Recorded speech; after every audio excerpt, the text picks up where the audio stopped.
벽지에서 한라까지 뭐 이런 말도 있으니까 원한다면 한라산 구경도 시켜 줄 수 있습니다.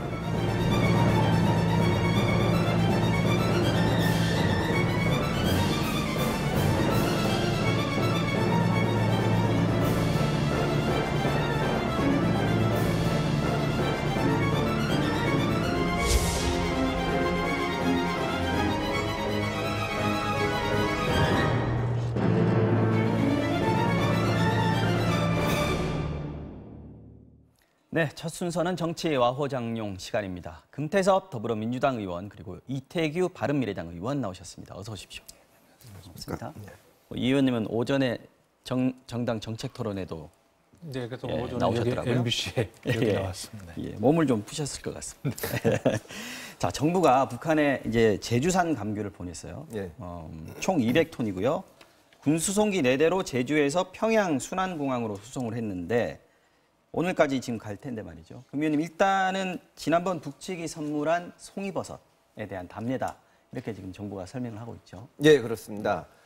지금 북한과 미국 사이에 협상이 진행되고 있는 과정에서 우리 정부가 감귤을 북한에 보낸 것을 가지고 지나치게 그 심각한 정치적인 의미 또는 대외적인 의미를 부여할 필요는 없을 것 같습니다.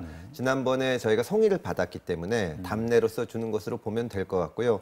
다만 이 과정에서 이제 통일부 차관하고 통일정책 비서관이 북한을 방문하게 되기 때문에 평양 정상회담의 후속 조치나 후속 대화가 계속 이어지고 있다. 이런 의미가 있다고 생각합니다. 이게 10kg들이 상자 2만 개 분량이라고 하던데 최상품으로 골라서 보냈다고 그러더라고요.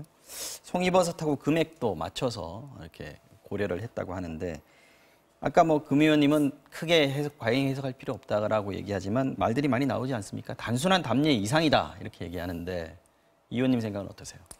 저는 이게 한 4억 원어치 귤이라고 하는데 여기에 저는 과도한 정치적 해석과 의미를 저는 부여할 필요는 없다고 생각이 듭니다. 비슷한 생각이시네요. 아무래도 이거는 이제 북한이 김정은 위원장에 대한 문재인 정부의 어떤 신뢰나 어떤 우호적 입장을 전달하는 정도 이런 정도로 좀 이해하면 좋지 않겠는가 이렇게 생각이 들고요. 다만 이것이 이제 극비리에 준비를 했다고 하는데 이게 극비리 사항인지 이걸 극비리로 하니까 공연한 정치적 오해와 해석을 낳는 거거든요. 굳이 그럴 필요는 없다고 생각이 들거든요. 저는 선물할 수 있다고 생각을 합니다. 다만 이제 일부에서는 차라리 김정은이 서울 답방 이후에 귀국길에 이렇게 선물로 더 좋았지 않겠냐 이런 의견이 있을 수 있겠지만 이것 자체를 가지고 갑론을박하는 것 특히 정치권에서 저는 그건 바람직스럽지 않다 이렇게 생각합니다. 그래도 지금 주제가 귤이니까 계속 갑론을박을 할 수는 없지만 얘기는 좀 더 해보겠습니다. 북한에 감귤 보낸 게 이게 처음이 아니네요. 보니까 98년도에도 귤 100톤 보냈고 지금까지 이제 2010년까지 쭉 보냈다고 하는데 합하면 한 4만 톤 정도 된다고 하는데 이게 이제 2010년까지인 이유가 천안함 사건 이후에 오이사 조치 시행되고 그러면서 끊겼다라는 거거든요. 오이사 조치 이후에 감귤 선물을 재개했다.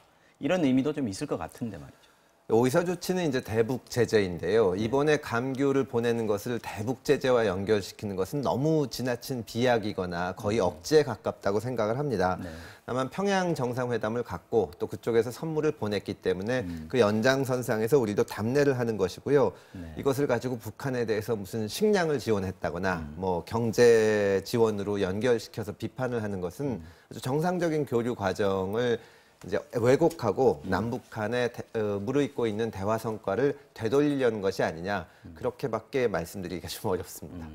저희 김의겸 대변인 같은 경우에는 이게 북한에서 북한 분들이 귤을 유난히 좋아한다 이렇게 얘기도 하더라고요. 아니 그러니까 선물 보내는 쪽에서는 그렇게 덕담을 하는 것이고 아까 그 이태규 의원님께서 이걸 왜 비밀로 했냐고 하셨는데 저희도 이거 비밀로 할 만한 그런 일은 전혀 아니라고 생각을 합니다. 다만 이제 우리가 북한에 선물을 보내기 위해서 귤을 좀 사모은다고 하면은 그 과정에서 또 반대를 위해서 말씀을 하시는 분들이 정치권에서 있을 수가 있고 그럼 선물 받는 북한에서는 아니 귤 좀 준다고 저렇게까지 욕하는 사람도 있고 그러냐 그런 측면이 있는 것이고 저희도 그래서 그걸 내놓고 소문을 내거나 그러지 않았던 것이지 귤 좀 보내는데 특별한 의미가 있지는 않습니다. 만약에 이 귤 보내가지고 정말 한반도 평화가 되거나 남북 교류가 활성화가 될 수 있다면 이만큼만 보내겠습니까? 훨씬 많이 보내죠. 제주도에 있는 그 과수 농가에서는 사실 북한이 가깝고 귤이 잘 상하니까 예. 그래서 마케팅의 효과도 있다. 이번에 한번 보내보고 예. 잘 되면 이제 앞으로 좀 길이 뚫리지 않겠느냐 이런 기대도 좀 하는 것 같긴 하더라고요. 예. 자, 그런데 아까 뭐 잠깐 얘기는 하셨습니다만 이 시점이 조금 절묘하다 그럴까요? 아니면 뭐 공교롭다고 할까요? 북미 고위급 회담 이제 연기가 된 직후란 말이죠. 그래서 무수개로 이제 귤을 특사로 보낸 거 아니냐 이런 얘기도 있습니다. 그래서 서울 답방 이걸 좀 촉진시키자 이런 얘기가 있는데. 아까도 말씀드렸지만 여기에 대해서 이건 과도한 해석이나 의미 부여할 필요가 없다고 생각이 들고요. 네. 지금 이제 북미 고위급 회담이 이제 양측이 어쨌든 이제 한 70여 년 이상의 상호 불신 어떤 그 역사가 기간이 있고 또 선 비핵화 후 제재 완화 이 문제를 두고 치열한 이제 기싸움 신경전이 벌어지고 있다고 보여지죠. 그렇기 때문에 그건 또 그거대로 풀어가야 될 문제지. 만약에 귤 200톤을 보내가지고 이런 교착 상태에 빠져 있는 북미 관계나 이런 부분이 개선이 된다면 저는 뭐 2,000톤도 보낼 수 있다고 생각이 듭니다. 그렇기 때문에 어쨌든 정치권에서 저는 너무 이거를 뭐라 그럴까요? 어떤 정치적 어떤 의미나 이런 거를 굉장히 또 부여해가지고 이게 접근하는 이거는 저는 별로 좋지 않다 이렇게 생각합니다. 지금 뭐 우리 금 의원님이나 이 의원님은 생각이 비슷하신 것 같아요. 예. 근데 다르게 보는 분들도 분명히 있습니다. 예. 어제 이제 화제가 됐는데 자유한국당의 홍준표 전 대표 한마디를 꺼냈는데 귤 상자 안에 귤만 들어있다고 믿는 국민이 얼마나 되겠습니까? 라고 하는 말. 이 말 어떻게 해석해야 됩니까? 이게 무슨 말입니까? 뭐 일단 확실하게 말씀을 드리면 귤 상자 안에는 귤밖에 없습니다.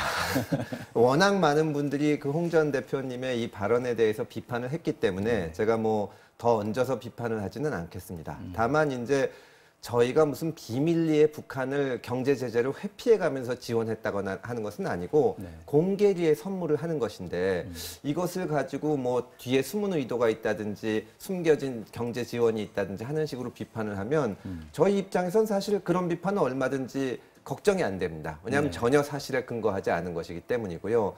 한반도 평화 체제가 정착이 되면 이제 남북 교류가 늘어나고 이렇게 되는 것인데 홍 전 대표님은 그런 걸 안 바라시는 것인가? 사실은 보수 쪽이 오히려 그 안보를 강조하는 입장이고 안보를 강조한다는 것은 한반도가 평화 체제를 가지는 것인데 이것을 가지고 사사건건 뭐가 숨어 있을 것이다. 다른 의도가 있을 것이다. 뭐 경제 제재를 우리가 회피하려고 하는 것이다. 이런 식으로 비판을 하면 오히려 긴장을 높이는 것이 아닌가. 이것은 좀 비판을 잘못하신 거라고 생각을 합니다. 박지원 의원 같은 경우에는 너무 나갔다. 의심이 된다면 그게 뭔지 당신이 밝혀라 이렇게 얘기를 했고 바른미래당에서도 논평을 냈더라고요. 그러면 아까 CG에서도 보셨습니다만 그렇다면 귤 말고 사과라도 들었단 말인가 이렇게 약간 비꼬는 투로 얘기를 했는데 홍 대표가 이런 식으로 입을 열면 대통령 지지도만 올라간다. 이렇게 또 바른미래당 논평에 들어 있습니다. 이태규 의원님께서는 홍 대표의 이런 식의 발언 어떻게 보십니까? 홍 전 대표 말씀은 아무래도 이제 강경 보수 지지층을 겨냥한 전제 정치적 의사 표현이라고 하지만 개인적으로는 어쨌든 정치적 오버라고 생각을 합니다. 그래서 우리가 없는 이면을 억지로 만들어서 볼 필요는 없다고 보거든요. 때로는 현상 그대로 보는 것이 진실에 더 가까울 수 있다 이런 생각이 들고요. 자꾸 이제 이런 식으로 말씀들을 하고 그러시니까 자유한국당의 덩치는 큰데 굉장히 현명해 보이거든요. 이런 비판, 이런 지적에 자유한국당은 좀 귀를 기울일 필요가 있습니다. 자유한국당 내부에서는 사실 아까 금 의원님이 얘기하셨던 그렇게 보면 안 된다고 하는 해석들을 좀 하고 있는 것 같습니다. 어떻게 그 자유한국당 내부에서 얘기하는 부분에 대해서 그러니까 자유한국당에서도 이 남북 관계에 있어서 그 자유한국당이 생각하는 방향과 다른 방향으로 나간다면 비판을 할 수도 있습니다. 또 이제 건전한 비판이 있을 수가 있고 사실 외교나 남북 관계에서는 꼭 정부가 가는 방향으로 구체적으로 야권이 다 지지하는 것이 아니라 때로 건강한 비판이 있으면 그게 오히려 외교 관계나 남북 관계에서 정부 입장에서도 지렛대로 이용할 수가 있는 것인데 이렇게 이 의원님 말씀하신 것처럼 있지도 않은 배경을 놓고 이 억지 비판을 하게 되면 자유한국당 내부에서 남북 관계가 이렇게 잘 될 때 뭔가 우리도 야당도 어떤 그 공을 세워야겠고 성취를 이뤄야겠다고 생각하시는 분들이 목소리를 못 내게 됩니다. 정부 입장에서도 야당의 건강한 비판에서 얻을 수 있는 것들을 얻을 수가 없고요. 그래서 이런 식의 정략적인 비판은 좀 그만두셔야 되지 않나 그렇게 보고 있습니다.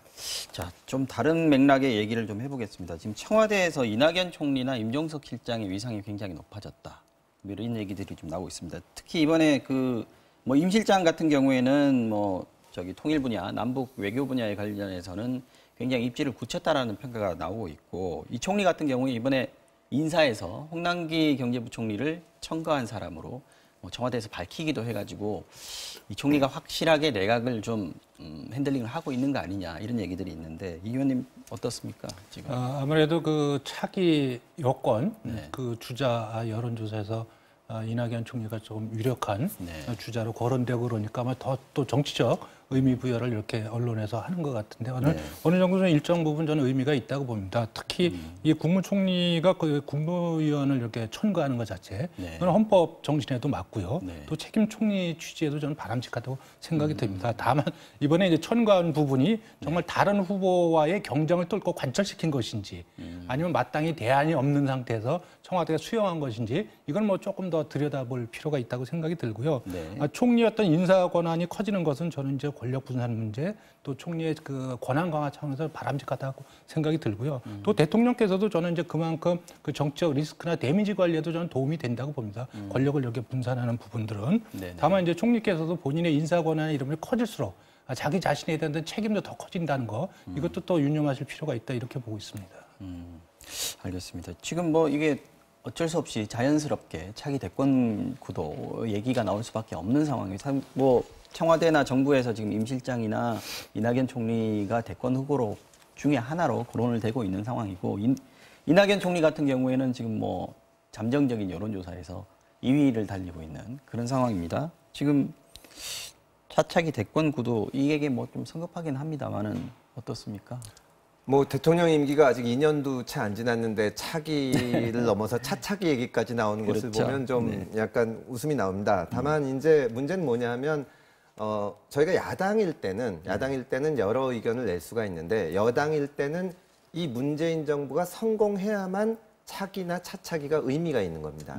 이낙연 총리는 지금 문재인 정부에서 초대 총리를 맡아서 국정 전반을 이끌고 있고 또 임종석 실장은 대통령 실장을 맡아서 청와대를 끌고 가고 있는데 만약에 그 문재인 정부가 커다란 성과를 내지 못한다면 두 분 다 정치적인 미래가 대단히 어두워지는 겁니다. 지금 뭐 남북 문제를 비롯해서 경제 문제, 또 국민연금 같은 뭐 사회 정책적 문제까지 여러 문제가 산적해 있는데 이것을 넘어서 문재인 정부가 그 지지율이 올라가고 성취를 내야만 정부 여당에 속해 있는 사람들한테도 차기 기회가 있는 것이고 그런 얘기를 하려면은 뭐 한참 지나서 정부에 대한 문재인 정부에 대한 어느 정도 평가가 일어날 때쯤에 그동안 활동하신 분들에 대한 평가가 자연스럽게 이루어지지 않나 그렇게 생각을 하고요. 또 이 의원님께서 말씀을 하셨지만 문재인 정부 내에서도 또 사실은 그 내각과 총리의 역할이 대단히 중요합니다. 네네. 그런 면에서 총리가 인사 추천을 하고 또 국정 전반에서 목소리를 내는 것은 대단히 바람직한 현상이라고 생각합니다. 일각에서는 청와대가 너무 목소리가 높다는 얘기가 있었는데 네. 그것이 이제 전체적으로 조화를 이루면서 문재인 정부의 성공을 위해서 가는 것이라고 보고 이낙연 총리나 임종석 실장도 뭐 정치를 오래 하신 분들이고 문재인 정부가 성공해야 그 다음 스텝이 있다는 것을 분명히 알고 있기 때문에 지금 단계에서는 뭐 차기 논의 자체가 그냥 호사가들의 얘기를 넘어서 의미가 있다고 생각은 안 할 겁니다. 사실 뭐 링에 먼저 올라가면 사실 불리한 것도 맞는 거고요. 그래서 어떻게 보면 뭐 견제하는 측면의 호사가들의 말들이 나오고 있는 것 같기도 하다 이런 생각도 좀 드네요. 자, 다음 주제로 한번 넘어가 보겠습니다.